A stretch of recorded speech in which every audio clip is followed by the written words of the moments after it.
Hey YouTube, how's it going? Kevin Cleary with a knife video for you. Today I have a comparison between two very classic, very loved, very well-known models, or very standard models for their respective companies. On one hand, we've got the Spyderco Paramilitary 2. This one happens to be the S35 VN Sprint, but for comparison's sake, we're going to pretend that this is S30V. On the other hand, I have this SOG Visionary 2. As you know, both of these designs have been around for a while. Both of these designs, I think, are recognized as being very good, capable blades, very popular blades that do represent their brand quite well.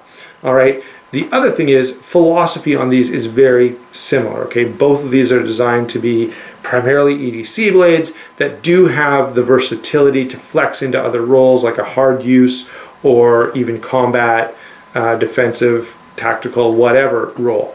So philosophy is similar, size and weight is similar, price point is similar, even age is not that different. Okay, so how do these two stack up against one another? Can the Visionary 2 really challenge the very well-loved, very well-respected Para 2? Let's see how it all plays out.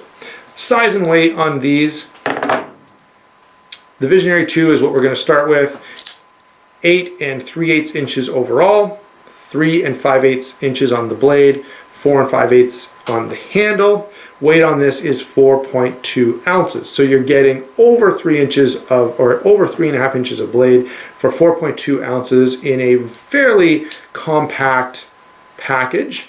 On the other hand, the Para 2 comes in at 8 1/4 inches, so a little bit smaller overall. The blade is just under 3.5 inches and has about 3 1/8 inches of cutting edge. The handle on this is, of course, quite big for the blade. You have almost 4 7/8 inches here, so quite a big handle to blade ratio there. But the weight on this is a very excellent 3.8 ounces.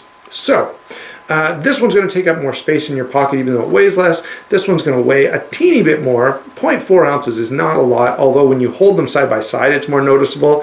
Because of the smaller size on this, it feels like it should be lighter, but because it's not, it sort of stands out. However, it is very small in pocket, and it does have a deep carry clip. And you guys know I already have a deep carry clip on my my other Para 2, my S30V Para 2. So, can we declare a winner on size and weight? Gotta say the Visionary takes it in this department. It's smaller in size, takes up less pocket real estate. It's only 0.4 ounces more, which is negligible, but you're getting more blade. Okay, you're getting quite a bit, in fact, more blade, a full 1/2 inch more cutting edge, and you're getting it in a package that carries smaller and easier in pocket. Now, neither one of these is overly difficult to carry. Okay, they just aren't. So that is how the first category stacks up. Now, there could be an exception to this. Let's say you're doing something that is extremely weight sensitive. Maybe that 0.4 ounces is a big deal to you, and so you would favor the Para 2. But I think for most people, 0.4 ounces is meaningless. And so because of that, the Visionary 2 comes out on top in size and weight comparison. Now, what about the blades? All right, that's where we want to go next. We already mentioned the blade to weight ratio is very good on this. You do have a full 3 5/8 inches of cutting edge here in a VG10 drop point with a black coating. Now, it's not a DLC coating. It's sort of a painted on, baked on, whatever kind of coating, which is less than ideal. This is, by the way, the standard, and I kind of wish it came in satin. As a bit of an aside, check out the recurve blade on the SOG Zoom, and you can see how a blade like this with a swedge, with a hollow grind, and a recurve would look in satin. It's absolutely gorgeous. So I think it would be awesome to have this in a satin blade. Now, the Para 2 is satin, of course. It's a full flat grind rather than a hollow grind. It is S30V over VG10. So the blade steel is a big step up here. The edge geometry is slightly better here. Now, here's one of my complaints I have about the Visionary. Great blade, slices really well, but for they didn't fully take advantage of a recurve blade. One of the things a recurve blade does well, or allows for very well, is a very thin edge geometry. Now, they've got the hollow grind, but they didn't take it down as thin behind the edge as they could have, or as they have on other SOGs, okay? Because of that, it still slices well, but it's not as nice to slice with as the Para 2. All right, so which one of these blades would I prefer? Well, I definitely prefer the length. I prefer the shape and the artistry of the Visionary, no question. Obviously, I prefer the steel, and I prefer the edge geometry on the Para 2. Now, because of that significant step up in steel, and I've noticed a big difference between VG10 and S30V. I will say this, okay? Probably most people are going to be like, I don't know. You know, the average knife user is not going to probably notice a significant difference between these two. But either way, just from a material standpoint, S30V is of superior steel. So I'm going to, with this qualification, give the blade to the Para 2. That is, I wish it was longer. Okay, I do think that SOG deserves credit for giving us more blade, okay, in the same package than the Para 2 does. And in fact, when you close the Para 2, you can even kind of look in there and see you could add at least 1/8 of an inch, maybe even 1/4 of an inch if you moved the stop pin, and have a bigger blade in without even doing anything else to the handle. All right, and I would, for one, would be in favor of doing something like that. So the Para 2 takes it on blade. What about lockup and deployment? All right, now this is an area they're very different in.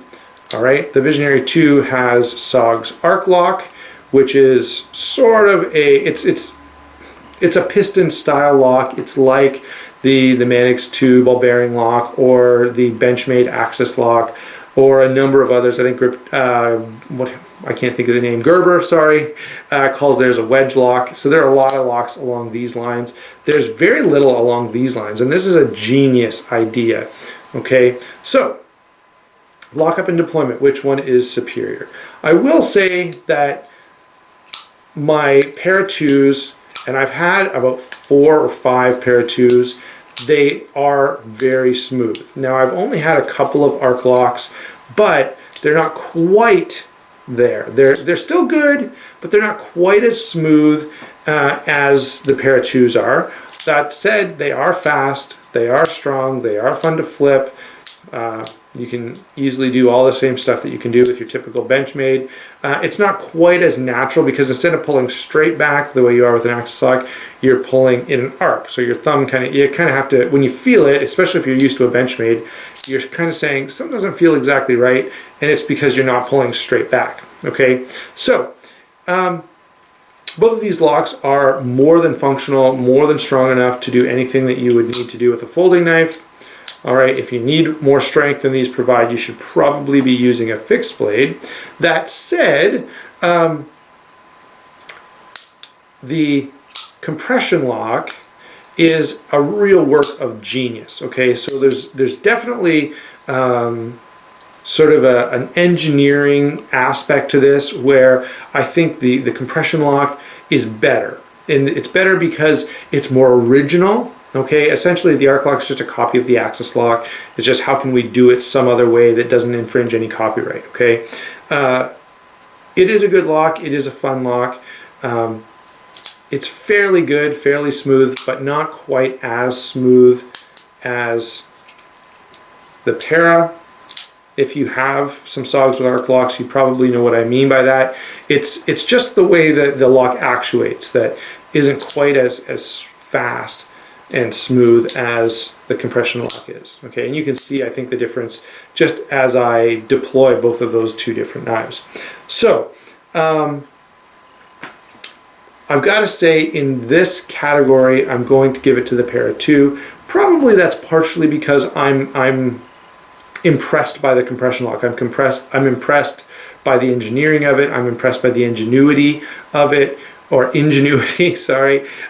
Just a really, really cool lock. I don't think either one is stronger. I don't think either one functionally is superior necessarily. I do think the compression lock is a better idea, and I think it's a little smoother and faster. Okay, so on lockup, the Spyderco gets the nod, although the arc lock is a great lock.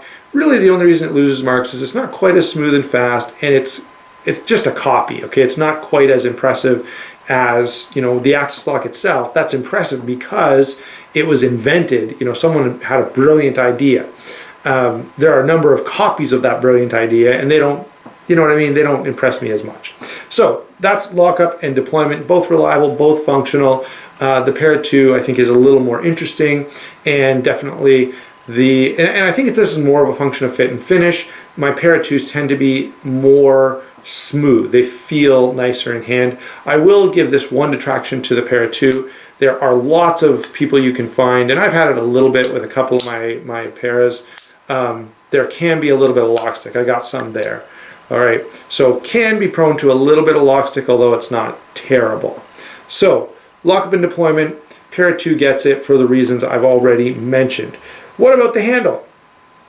Okay, so we have FRN handle, which is just a reinforced type of nylon material. We have nested stainless steel liners, not milled out in any way. Okay, you have a very standard, you know, nicely chamfered handle with a good finger choil at the front, a very good functional thumb ramp at the back. Pocket clip is really well done. The grip on this is good. Okay, is it as good as the Para 2? No, it's not, but it's certainly more than functional. I'm not ever worried about this like flying out of my hand or anything like that. It's just not quite as grippy. Okay, now, oh yeah, Torx construction, pretty standard. Pocket clip is very, very good. Okay, the pocket clip on the Visionary is a real win, and I would like to see SOG sort of copy that on more of their knives. They do have similar handles to this, but now they've gone with sort of a bent over one that doesn't always work quite as well. Para 2, G10 handle, very nice Spyderco, you know, texturing pattern that probably most of you have felt before and are somewhat used to. It has the Spidernomics where you have this choil here and a thumb ramp, which does allow some versatility. That's one thing I will say. Because of the size on this, it is a bigger handle, and it does, you know, it could take a bigger blade. I kind of wish they would just leave the handle exactly as it is. It's pretty well perfect, and add a little bit more blade length. I think that would be awesome for the Paramilitary 3, okay? I guess now it would have to be the Paramilitary 4 because the Para 3 is going to be small. But having pointed that out, there are some weak points. The clip is not ideal, and I have a deep carry clip on my other Para 2. This one I've kind of left in the standard configuration, although I did move the clip to a tip-up carry position. All right, lanyard hole is nice and big compared to a lanyard hole that's quite small, and in fact also it gets interfered with by the pocket clip. So who's the winner on the handle? Definitely in this case, I didn't have to think about it nearly as much. The Para 2 is better. It's more comfortable in hand. It's larger. It does allow for a couple of different grips, which the Visionary doesn't really do as well. You know, yes, both of them can be hammer grip, but I don't get the extra option of, you know, choking up for detailed work with the Visionary 2. All right. The pocket clip is definitely superior on the Visionary 2 over the Spyderco, but that is not a huge thing for me, especially considering my other Spyderco has a deep carry clip. It was easy to get, it's titanium, it's really cool and kind of nice. So that's how these two compare. Overall, would I declare a winner? Sure. I've got to say that for the money right now, the Para 2 comes out ahead. Now, let me say this. If you're comparing the Visionary to, let's say, an Endura or a Delica, it would blow them away. And I feel like this should be competing in that price point, especially because of the steel choice here, because of the FRN. I feel like this would dominate I would take this any day of the week over an Endura. I wouldn't take it any day of the week over a Para 2. Okay, it's very close. Also, by the way, I would take this over a Griptilian. I think it's quite a bit superior to a Griptilian, but again, not quite to the Para 2 level. So I don't say this beats the Para 2. I will say though, maybe if you are looking at something that, if you get a good deal on this, let's say, or if you need the extra blade length, or there are a number of reasons you could choose this over a Para 2, or certainly if they come down in price, which I kind of think they're still overpriced. And that's one of the reasons the Para 2 gets the nod here. I know I'm rambling a little bit here at the end. Sorry about that, guys. Let me get back on track. Price is the other thing, that these are very close in price. For this, you're getting better steel and better handle material and just a little tighter fit and finish in my estimation. And so I feel like this should be sub $100 and this is just over $100. The reality is both of these cost the same, okay? So there you go. That's my comparison of the two. Very, very awesome blades, guys. No doubt these are great, great knives. I do love the Para 2. There's a reason people love it as much as they do. It's really, really tough to beat. Although I've got a comparison coming up where I think the compared knife will win out over the Para 2. Be waiting for that one in the next few weeks. I should have it coming up. So there you go, guys. Hope you enjoyed the video. Please comment below. I'd love to hear, number one, what knife do you think would beat the Para 2 in a comparison like this? And are there features on these that I mentioned that you give more weight? Okay, maybe blade length is a huge thing for you, so you definitely would take this one. All right, so let me know that in the comments below, and we will talk to you soon.